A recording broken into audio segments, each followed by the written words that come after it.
열왕기하 17장입니다. 열왕기하 17장 19절 말씀부터 26절 말씀까지 보겠습니다. 열왕기하 17장 19절에서 26절 말씀.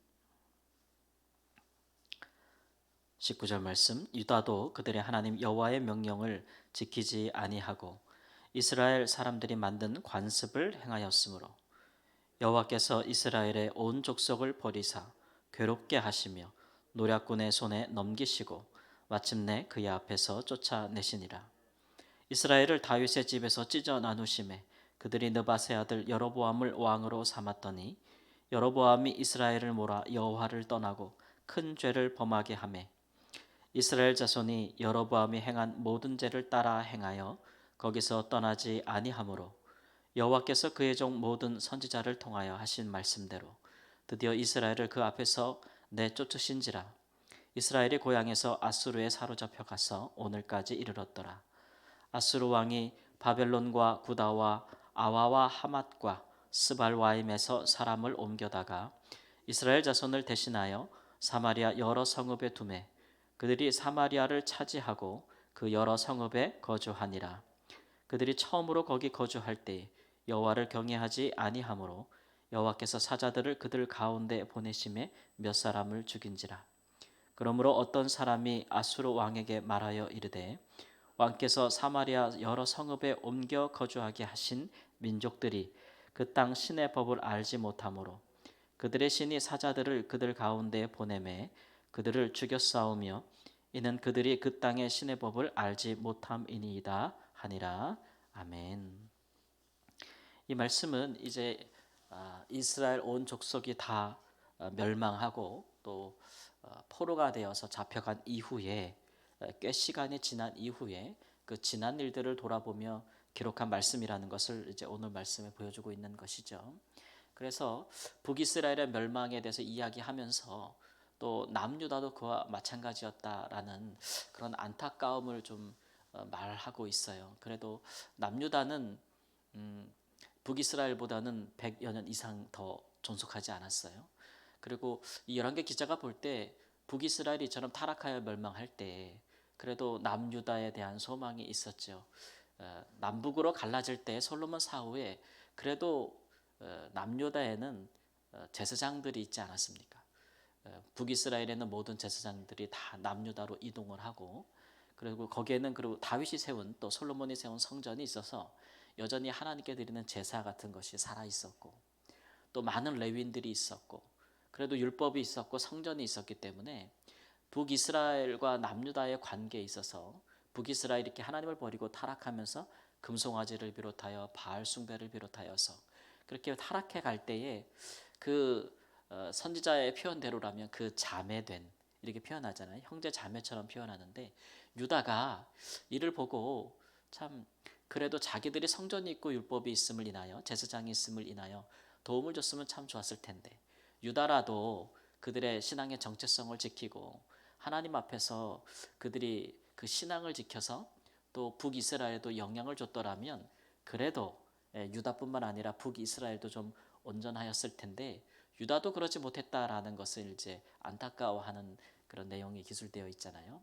유다도 북이스라엘을 닮고 이 이스라엘 열 왕의 길을 쫓아서 그들도 그들 못지않게 타락하였다. 그래서 하나님이 북이스라엘뿐만 아니라 이스라엘의 온 족속을 다 넘겼다라는 안타까움을 이제 표하고 있습니다. 뿐만 아니라 그 뒤에는 예수님 당시에도 우리가 사마리아 사람들이 얼마나 이제 이스라엘 백성들 특히 유대인들에게 멸시와 또 모멸 같은 것을 받았는지 우리가 그 문화에 대해서 익히 알고 있지만 이 사마리아가 왜 그렇게 되었는지에 대해서 이제 이야기해주고 있어요. 북이스라엘이 멸망하면서 사마리아에 있는 많은 사람들을 다 잡아가지 않았겠습니까? 포로로 잡아가서 그 아수르의 여러 나라에 흩어져 살게 했다라는 것이고, 그러니까 한 나라가 멸망할 때 전쟁을 오래 했다 그랬잖아요. 특히 이제 북이스라엘 수도 사마리아만 7년 동안 애워쌌다고 했으니까 얼마나 다른 성읍들과 도시들은 파괴가 되었겠어요.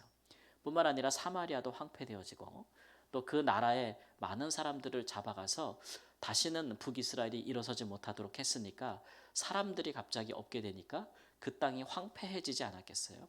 그러니까 그 땅에 이제 사람이 없고 황폐해지면 이제 들짐승들이나 또는 그 맹수들, 네, 이런 것들이 번성하겠죠.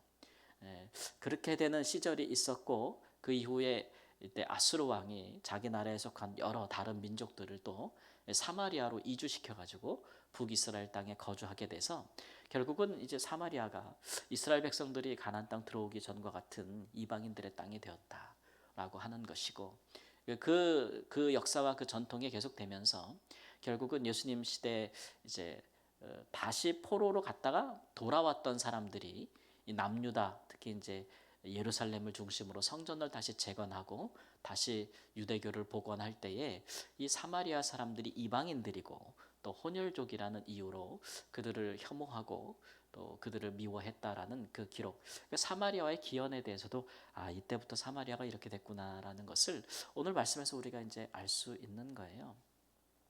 그러니까 남유다가 한 일이라고는 그들이 이제 북이스라엘이 그렇게 멸망하고 타락해 갈 때에 그들이 그들에게 가마를 끼치고 다시 여호와께로 돌아오라고 하는 어떤 그런 영향력을 준 것이 아니고 오히려 그들과 전쟁하였으며 또 대립하였고 그들을 미워하였고 본래 남북 이스라엘이 하나 되었다는 것조차 잊어버리고 마치 이방의 다른 나라들처럼 대하였고, 심지어는 북이스라엘이 멸망할 때에 아수르에게 멸망한데 그 아수르와 동맹을 맺어가지고 북이스라엘의 멸망에 아주 앞장서는 그런 정치적 행보를 보였다라고 하는 것이죠. 이런 것들은 유다의 영적으로나 정치적으로 하나님이 보실 때에 하나님 이스라엘 자체가 하나님이 통치하시는 나라라는 그런 모습에 아주 적절치 못한 위반하는 그런 모습이라 할 수 있겠습니다.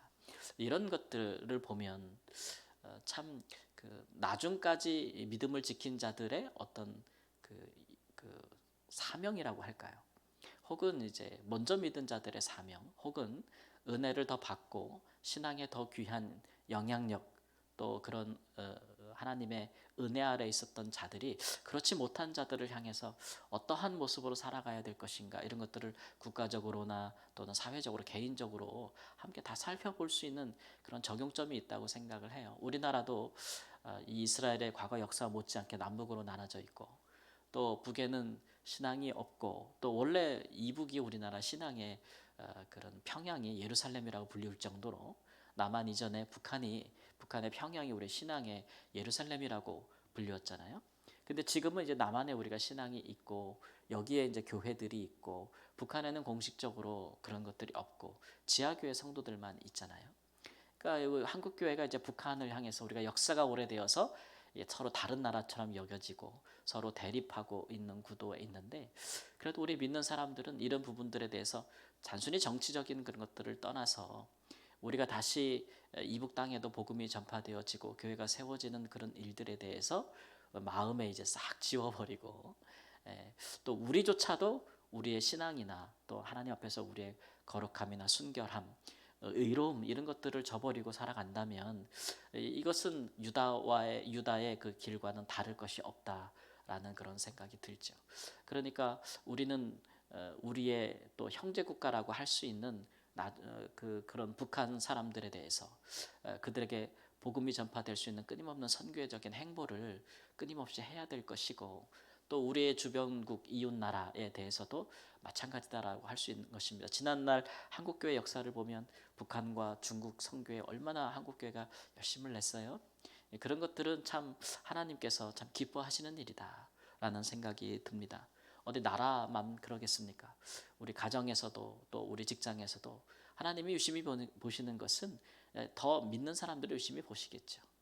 믿는 사람들이 그렇지 못한 사람들을 향하여 어떻게 생각하는가, 또 어떠한 마음으로 그들 가운데 복음의 영향력을 끼치기를 바라는가, 그런 것들이 하나님의 자녀들을 귀히 보시는 관점일 것입니다. 이럴 때에 하나님께서 우리를 보시면서 예수님께서 말씀하신 것처럼 내가 마지막 날에 믿는 자를 보겠느냐라고 한탄하시는 그런 마음이 아니라, 그래도 믿음을 가지고 지켜 있는 자들을 통해서 그 복음이, 그 믿음이 전파되어지고 주변 사람들에게, 믿지 아니하는 자들에게 우리의 그 선함이 또 그들에게 하나님의 영광을 비춰줄 수 있는 그런 시대적인 어떤 의식들, 사명감, 또 이런 삶의 모습들을 가지고 우리 믿는 사람들이 살아야 될 것이다 라는 것이죠.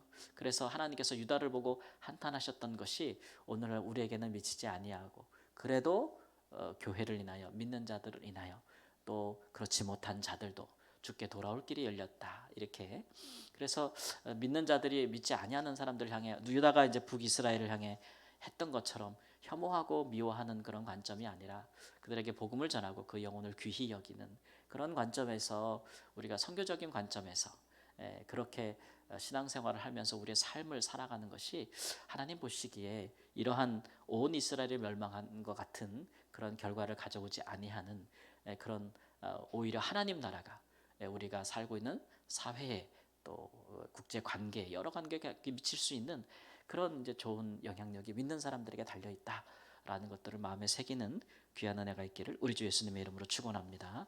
아멘. 하나님 우리에게 주신 귀한 복음과 또 먼저 또 나중까지 하나님 지키게 하신 우리의 신앙과 우리에게 있는 복음과 그 말씀과 우리가 누린 성령의 은혜들을 생각하면서 하나님 오늘날 우리에게 이렇게까지 주심은 우리를 통해서 또한 그렇지 못한 자들 또는 믿다가 낙심한 이들 하나님 믿다가 주를 저버린 이들 아직도 듣지 못한 이들에게 하나님에 대해서 전파하게 하시고 주의 사랑을 전하게 하심이니 하나님 이것들을 생각하고 우리의 삶 가운데 힘써 하나님의 사람으로 살 수 있도록 주님 도와주시기를 원합니다. 하나님 이를 위하여 무엇이든지 구하거든 주께서 허락하시고 또 하나님께 무엇이든지 간구할 때마다 우리 하나님 응답하여 주사 하나님이 기뻐하시는 일임을 우리 가운데 나타내 주시옵소서. 또 하나님 이 아침에도 하나님을 향하여 간구하고 기도하는 모든 개인과 가정에 또 교회의 기도 제목 이 나라와 또 열방을 향한 기도의 제목들을 들으시고 하나님이여 이 기도가 주님 앞에 들으신 바 되어서 하나님이 이 시대에 하나님 응답하시고 역사하여 주셔서 우리의 시대가 하나님 멸망하는 시대가 아니요 하나님 크게 다시 부흥하고 살아나고 소생하는 시대가 될 수 있도록 은혜와 자비를 베풀어 주옵소서. 존귀하신 예수님의 이름으로 기도합니다. 아멘.